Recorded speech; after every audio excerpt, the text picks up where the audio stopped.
బొద్దింకలను ఎవరూ ఇప్పుడు తేలిగ్గా చూడడం లేదు. ఎందుకంటే అందరి కళ్ల ముందు ఢిల్లీలోని జంతర్ మంతర్ వద్ద జరిగిన విద్యార్థుల నిరసన ఉంది. అందులో కేంద్ర ప్రభుత్వాన్ని తమ వద్దకు రప్పించుకుని మరీ డిమాండ్లు సాధించిన వైనం చూసిన వారు వామ్మో బొద్దింకలు మామూలువి కావు అనుకున్నారు.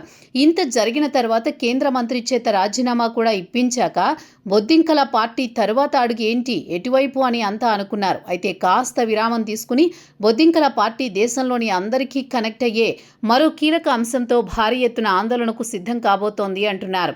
దేశంలో గ్రామీణ ప్రాంతం చాలా ఎక్కువ. అక్కడ సర్కారీ బడుల పరిస్థితులు అంటే ఎవరైనా ఇట్టే తమ అనుభవంతో చెబుతారు. సౌకర్యాల లేమి గురించి కూడా మాట్లాడతారు.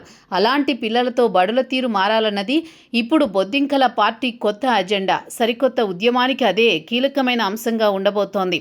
ఈ దేశానికి స్వేచ్ఛ, స్వాతంత్ర్యం లభించి ఏకంగా 8 దశాబ్దాలు గడుస్తున్నాయి. మరి ఇంతకాలం జరిగినా కూడా ఎక్కడ అభివృద్ధి అన్నది లేదని కాక్రోచ్ పార్టీ భావనగా ఉంది.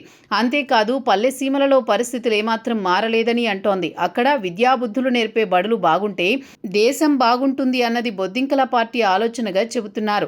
దాంతో ఈ కీలకమైన అంశాన్ని తీసుకుని ఉద్యమించాలని చూస్తోందంటున్నారు. ఇక దేశానికి స్వాతంత్ర్యం వచ్చిన ఆగస్టు 15ని తమ ఆందోళనలకు ముహూర్తంగా కాక్రోచ్ పార్టీ ఎంచుకుంది అంటున్నారు. అంతేకాదు గ్రామాలలో కనీస సదుపాయాలు కూడా లేవన్నది కాక్రోచ్ పార్టీ ఆరోపిస్తోన్న మరో ముఖ్యమైన అంశం.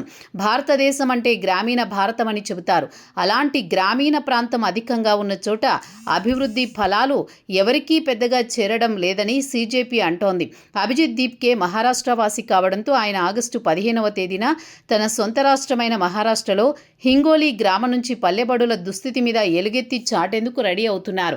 ఆయన అక్కడి నుంచి ఆ రోజు నిరసన కార్యక్రమం ప్రారంభిస్తే సీజేపీకి చెందిన వివిధ రాష్ట్రాల బాధ్యులంతా తలో రాష్ట్రంలో తమ ప్రాంతాల నుంచి ఈ ఉద్యమానికి శ్రీకారం చుడతారని అంటున్నారు. ఇక అభిజిత్ దీప్కే మాటలు చూస్తే పల్లెలు ఎంతటి అన్యాయంగా మారుతున్నాయో అన్న ఆగ్రహం వ్యక్తమవుతోంది. పల్లెల్లో పిల్లలకు ఈ రోజుకి నాణ్యమైన మంచి విద్య లభించడం లేదని ఆగ్రహించారు. చదువు కోసం కిలోమీటర్ల దూరం వెళ్లే పిల్లలకు కనీసం తాగునీరు అలాగే మరుగుదొడ్ల సదుపాయం లేదని, ఆడపిల్లలు పడుతున్న సమస్యలు ఎన్నో ఉన్నాయని అభిజిత్ దీప్కే అంటున్నారు.